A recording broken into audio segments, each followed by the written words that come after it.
Alright, I like what you got there. Let me show you what I got. Check this out. Bring the bass line. Hey yo, shut it down. These brothers my guys, know that we fly, know that they ride or die. I keep boys by my side, CJ Ike, never gotta roll with ice. Generations caught up, look how things will switch. People there quick. Alam guys kung paano gamitin yung trending effect dito sa Filmora 14 gamit yung mobile phone. Una, mag-import tayo dito ng mga video. Ngayon, per video, yung duration na gagamitin natin is 2 seconds. Burahin na lang natin yung sobra. Okay, ngayon, lahat ng mga clips na to, aabot siya ng 20 seconds para tayo gagawa ng intro. Ngayon, mag-add tayo dito ng music.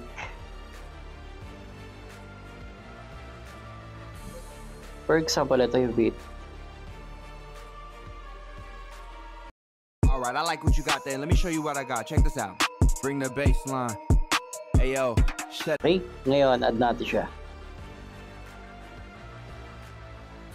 Check natin na kung aabot siya dito sa dulo. Kailangan pantay siya. Okay? Ngayon, pag-add tayo dito ng effect.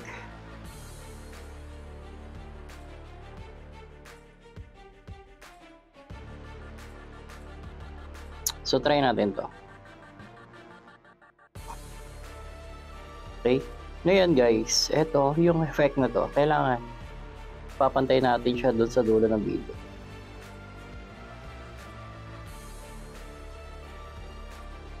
Okay? Ngayon, mag-add ulit tayo ng effect.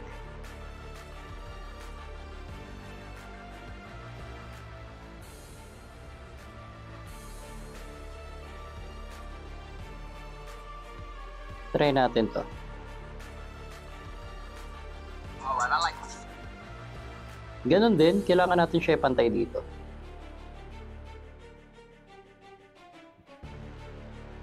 Okay? Ngayon, adjust natin yung kulay nito yung video. Eto. Tap niya yan, yung adjust. So dito, pwede natin baguhin yung exposure, pwede natin dagdagan. Contrast. Saturation.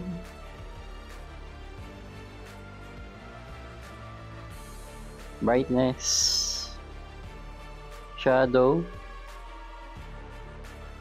Ito, mas okay yan. Temperature. And then, kung makikita nyo to yung adjust, ganun din, kailangan natin siya ipantay doon sa dulo.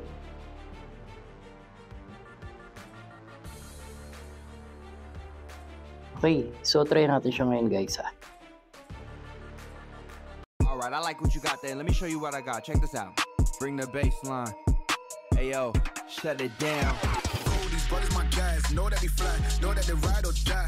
I keep boys by my side, CJ Ike, never gotta roll with ice. Generations caught up, look how things will switch. People there quick. Okay, so ganun lang mag-edit ng video dito sa Filmora Mobile, okay? Pinakita ko lang yung mga trending na effect na ginagamit ko. So yun lang guys, thanks for watching.